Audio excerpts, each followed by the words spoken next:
이재명 파리 무리들 뿌리 뽑겠습니다. 존경하는 국민 여러분, 사랑하는 민주당 당원 여러분, 더불어민주당 최고위원 후보 정봉주입니다. 40년 민주당 당원인 저 정봉주가 제 목숨보다 소중하게 여기는 민주당에 대한 충정과 민주당 유력 대권 주자인 이재명 대표에 대한 변함없는 애정, 윤석열 탄핵에 대한 결기, 그리고 정권을 교체하고 민주당 4기 정부를 만들어야 한다는 간절함으로 이 자리에 섰습니다. 그런데 이 절체절명의 시대적 과제를 위협하는 최대의 걸림돌이 우리 내부에 있습니다. 이재명 파리하며 실세놀이하는 무리들입니다. 저는 당의 단합을 위해서 이들을 뿌리 뽑겠습니다. 이재명 대표를 팔아 권력 실세놀이를 하고 있는 이재명 파리 무리들, 아무도 나서지 못하고 있는 상황에서 언제까지 쉬쉬하고만 있을 것인가 하는 문제의식을 갖고 어떠한 모진 비난이 있더라도 이들을 도려내야겠다고 결심했습니다. 이들은 이재명을 위한다며 끊임없이 내부를 갈라치고 경쟁 상대를 적으로 규정하고 당을 분열시켜 왔습니다. 이재명 이름 팔아 하는 호가호의 정치, 실세놀이를 하고 있습니다. 승리를 위해 하나가 되어야 합니다. 그러기 위해서는 통합을 져야 하는 당 내부의 암덩어리인 명파리를 잘라내야 합니다. 이재명 후보는 누가 뭐라 해도 민주당의 최대 자산이며 정권 탈환의 가장 큰 가능성입니다. 정치는 성과이며 실적이라는 당연한 사실을 명징하게 보여주었고 국민은 이재명을 통한 정치 패러다임의 변화에 환호했습니다. 소년 노동자 출신 정치인에게 아낌없는 지지를 보내주었고 그 지지자들 제일 앞에 저 정봉주도 있습니다. 지금도 그 마음 변함없습니다. 그러나 지금처럼 이재명 파리 무리들을 방치한다면 통합도 탄핵도 정권 탈환도 어렵습니다. 이재명의 정치는 계파 없는 정치였습니다. 벌판에 홀로 선 이재명의 유일한 계파는 당원이었고 국민이었습니다. 그 정치를 우리 모두가 지켜야 합니다. 그 최우선 과제가 이재명 파리 무리들 척결입니다. 존경하는 국민 여러분, 사랑하는 민주당 당원 여러분, 더 이상 미루지 않겠습니다. 민주당의 미래, 민주당의 정권 탈환을 위해 이재명 파리 무리들을 척결하겠습니다. 이재명 파리 무리가 누군지 구체적으로 말씀해 주실 수 있습니까? 누구나 알만한 사람들이고요. 그리고 이 기자회견을 보고요, 머리 쳐들면서 발끈하는 사람들입니다. 본격적으로 그들의 실체가 드러날 것이고. 무려 2년 전 그 유명한 명팔이 기자회견입니다. 당시 정봉주의 기자회견을 요약하면 이겁니다.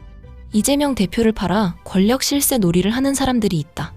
이재명을 위한다면서 내부를 갈라치고 경쟁 상대를 적으로 규정하고 당을 분열시키는 세력들이 있다. 그리고 기자가 그 사람들이 누구냐고 묻자 정봉주는 이렇게 답했습니다. 이 기자회견을 보고 머리 쳐들면서 발끈하는 사람들입니다. 솔직히 저는 그때 이 말을 온전히 이해하지 못했습니다. 아니, 이해하기 어려웠습니다. 그때 민주당의 분위기는 단순했습니다. 이재명 중심으로 뭉쳐야 한다. 윤석열 정권과 싸워야 한다. 탄핵과 정권 교체를 위해 내부 분열을 만들면 안 된다.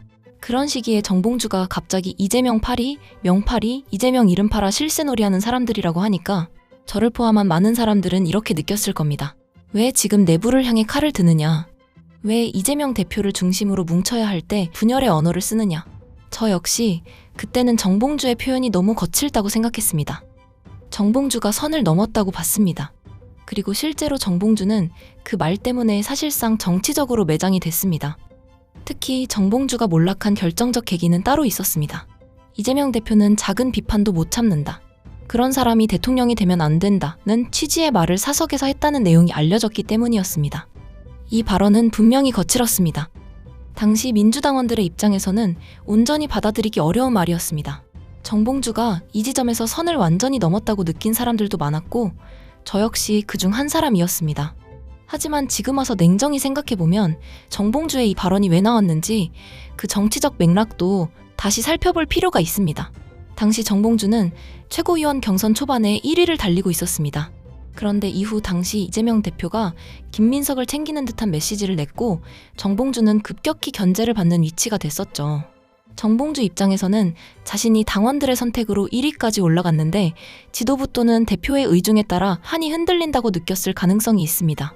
그 불만과 억울함이 사적인 자리에서 거칠게 터져나왔고 그것이 밖으로 알려지면서 정치적으로 치명상을 입은 것이 냉정한 사건의 흐름이라고 판단됩니다. 정봉주는 분명 표현에서 선을 넘었습니다. 그러나 동시에 그가 느꼈던 문제의식, 즉 이재명의 이름을 앞세운 당내 권력 재편, 특정 인물 밀어주기, 친명이라는 이름으로 포장된 사적 이해관계의 확산은 지금 와서 보면 결코 가볍게 넘길 수 없는 문제입니다. 정봉주의 말은 거칠었지만 그 거친 말이 튀어나온 배경에는 당원 선택과 내부 권력의 충돌이라는 정치적 맥락이 있었던 겁니다. 그리고 지금 와서 다시 보니 정봉주의 기자회견이 저는 정말 소름이 돋습니다. 정봉주가 완전히 옳았다고 말하려는 게 아닙니다. 정봉주의 모든 표현이 정당했다고 말하려는 것도 아닙니다. 그 사람이 무엇을 보고 있었는가? 무엇을 두려워했는가? 무엇을 경고하려 했는가? 이걸 봐야 합니다.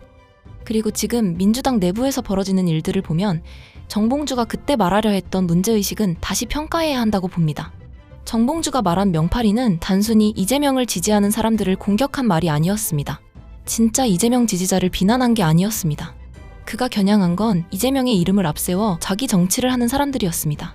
이재명이라는 이름을 방패로 쓰고 이재명이라는 이름을 권력의 통행증처럼 쓰고 비판이 나오면 곧바로 반명, 해당 행위, 분열 세력으로 몰아가는 사람들, 이재명 대통령을 지키는 척하면서 실제로는 자기 계파, 자기 자리, 자기 당권 계산을 챙기는 사람들. 정봉주는 바로 그 사람들을 보고 있었던 겁니다. 그때는 그 말이 너무 앞서간 말처럼 들렸습니다.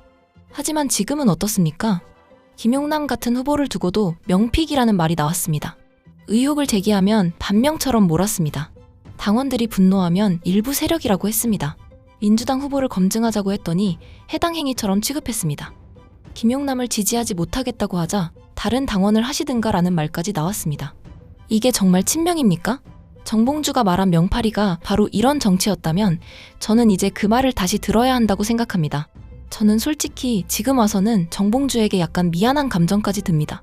그때는 왜 저렇게까지 말하나 싶었습니다. 왜 저렇게 위험한 표현을 쓰나 싶었습니다.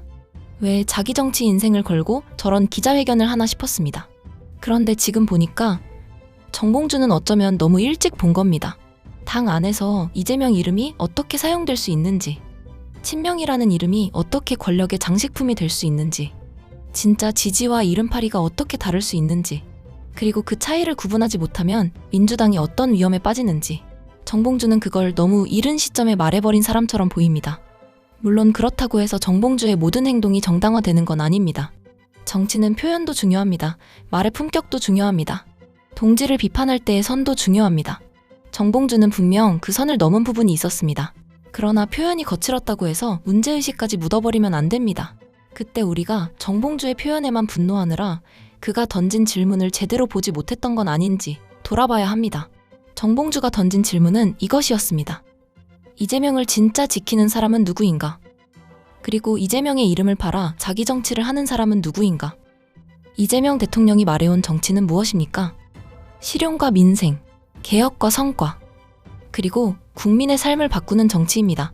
그런데 이재명 이름을 외치면서 실제로는 당원들을 겁박하고 의욕 있는 후보를 방어하고 개혁 진영을 갈라치고 민주당의 역사적 뿌리를 지우려 한다면 그건 이재명 정치가 아닙니다.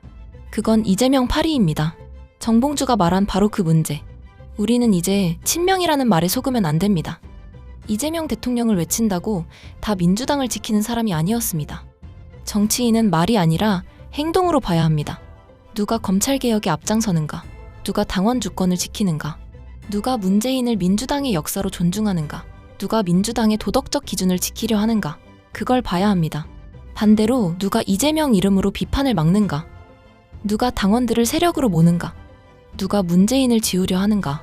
누가 김용남 같은 후보를 방어하는가? 누가 정청래를 책임론으로 몰아가는가? 그 사람들을 봐야 합니다. 저는 지금 이 시점에서 많은 당원들이 이 차이를 구분하지 못하면 민주당이 완전히 망할 것이라고 봅니다. 극단적인 표현이 아니라 진짜 현실적으로 민주당이 완전히 박살이 날 겁니다. 친명이라는 포장 아래 권력욕이 숨어들고 지지라는 이름 아래 당원 주권이 무너질 겁니다. 정봉주의 경고는 바로 여기에 있었습니다. 그때는 너무 거칠어서 듣기 싫었습니다. 하지만 지금은 너무 현실적이라서 소름이 돋습니다. 너무나도 앞서간 정봉주는 몰락했습니다. 저 역시 당시 정봉주를 향해 돌을 던진 한 사람이었습니다. 하지만 정봉주가 던진 질문은 아직 살아있습니다. 이재명의 이름을 지키는 사람은 누구인가? 이재명의 이름을 팔아먹는 사람은 누구인가? 민주당이 지금 봐야 할 것은 바로 이 차이입니다. 저는 이제 그 차이를 못 본 척하면 안 된다고 생각합니다. 그때 정봉주를 이해하지 못했던 사람들도 지금은 다시 봐야 합니다. 저 역시 그때는 정봉주의 문제의식을 충분히 보지 못했습니다. 표현은 거칠었지만 그가 본 위험은 실제였습니다. 그리고 지금 민주당은 그 위험 한가운데 서 있습니다. 시청자 여러분은 어떻게 보십니까? 정봉주의 명파리 발언, 지금 다시 보니 완전히 틀린 말이었다고 보십니까? 아니면 표현은 거칠었지만 민주당 내부의 위험한 흐름을 너무 일찍 건드린 말이었다고 보십니까? 여러분의 생각을 댓글로 남겨주십시오. 그리고 이 내용이 더 많은 민주당원들과 민주시민들에게 알려질 수 있도록 영상 좋아요와 구독 한 번씩 정중하게 부탁드립니다. 여러분의 좋아요와 구독이 진짜 지지와 이름팔이를 구분하고 민주당 안에서 이재명의 이름을 이용하는 정치가 커지지 못하게 만드는 데 큰 힘이 됩니다. 끝까지 시청해주셔서 진심으로 감사드립니다. 저는 다음 영상에서 더 중요한 소식으로 다시 찾아뵙겠습니다.